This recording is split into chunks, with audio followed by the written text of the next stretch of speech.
दोस्तों नमस्कार, मैं नरेंद्र कुमार डामेर आज आपके लिए लेके आया हूँ एक नए विषय के साथ कि हम डिस्ट्रीब्यूटर कैसे बनाएं।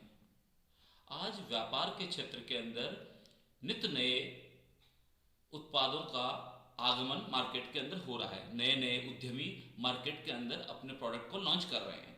तो ऐसे सभी व्यापारियों के लिए और फ्रेशर सेल्समैन के लिए कि हम एक अच्छे उत्पाद का एक अच्छा डिस्ट्रीब्यूटर किस तरीके से बना सकते हैं, तो आज हम चर्चा करेंगे इसी विषय के ऊपर।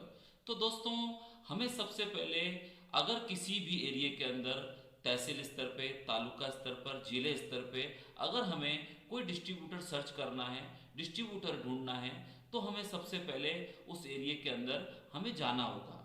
और जाने का सबसे आसान तरीका यह है दोस्तों कि आप एक छोटे दुकानदार के पास जाइए। जाने के बाद में उस दुकानदार को आप पूछिए कि यहाँ पर उदाहरण के तौर पे अगर आप एक बिस्कुट निर्माता हैं या बिस्कुट की मार्केटिंग करने के लिए जा रहे हैं, तो आप गली के नुक्कड़ के ऊपर जाइए, बस स्टैंड पे जाइए, कहीं पर भी आप जाके ये बोल सकते हैं कि भैया ये आप जो दूसरा जो बिस्किट्स हैं वो कहाँ से खरीदते हैं।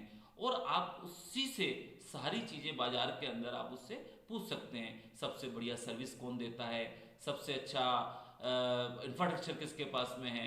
तो दोस्तों, आपके लिए इस तरीके से आप एक शॉपकीपर से दूसरे शॉपकीपर से तीसरे शॉपकीपर से आप एक तालुका के अंदर, एक तहसील के अंदर 4-5 लोगों से एक सर्वे करके एक अच्छे डिस्ट्रीब्यूटर को ढूंढ सकते हैं। अब इसमें एक चीज और भी है कि अगर आप इसके अंदर किसी नए को भी मौका दे सकते हैं। अगर नए को आप मौका देते हैं तो सबसे पहले आपको देखना होगा कि उसकी फाइनेंशियल स्थिति किस तरीके से है। फाइनेंशियल स्थिति के बाद में उसके पास में इंफ्रास्ट्रक्चर है या नहीं है, उसके पास में किस तरीके से एक व्यापारिक चेन है जिससे वो बाजार के अंदर अपने उत्पादकों को अच्छी तरीके से प्लेसमेंट कर सकता है। और दोस्तों, इन सब चेनों के अंदर सबसे मुख्य जो चेन होती है डिस्ट्रीब्यूटर बनाने के लिए, वो आपको ये नोटिस करना है कि डिस्ट्रीब्यूटर की आर्थिक स्थिति सुदृढ़ है या नहीं है। अगर डिस्ट्रीब्यूटर की आर्थिक स्थिति सुदृढ़ नहीं होगी तो मैं सोचता हूँ कि ये सबसे माइनस पॉइंट ही होगा। इसलिए हमको सबसे पहले यही पॉइंट नोटिस करना है और उसके बाद में हमको देखना है कि उसके पास में गोडाउन क्या है, उसके पास में वैन वर्किंग क्या है, उसके सेल्स स्टाफ क्या है। ये सब आप सर्वे जब आप बाजार के अंदर तहसील पे, जिला स्तर पे, तालुका स्तर पे जब सर्वे करने लाएंगे, तो आप जाके एक बार सर्वे करने के बाद में आप आराम से उसका एक सर्वे शीट बनाइए। सर्वे शीट बनाने के बाद में उसमें आप नोटिस करिए, उनको आप मार्क देते जाइए। आप उसमें जो सबसे ज़्यादा मार्किंग आती है उसको आप अपना डिस्ट्रीब्यूटर बनाइए और अपने उत्पाद को उसको अच्छे से अच्छा वो उत्पाद को प्लेसमेंट करवा सकते हैं। और इसमें सबसे महत्वपूर्ण चीज़ ये है कि अगर कोई नया डिस्ट्रीब्यूटर्स है, नया उद्यमी है, अगर वो डिस्ट्रीब्यूटरशिप लेने के लिए उत्साही है, अगर वो लेना चाहता है, तो उसके साथ में कंपनी को अपना इंफ्रास्ट्रक्चर देना पड़ेगा।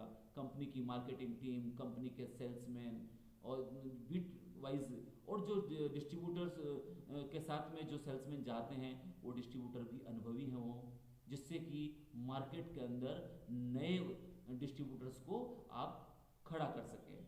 तो दोस्तों, ये बहुत ही आसान पॉइंट्स के साथ में आप डिस्ट्रीब्यूटर बनाने जाएं।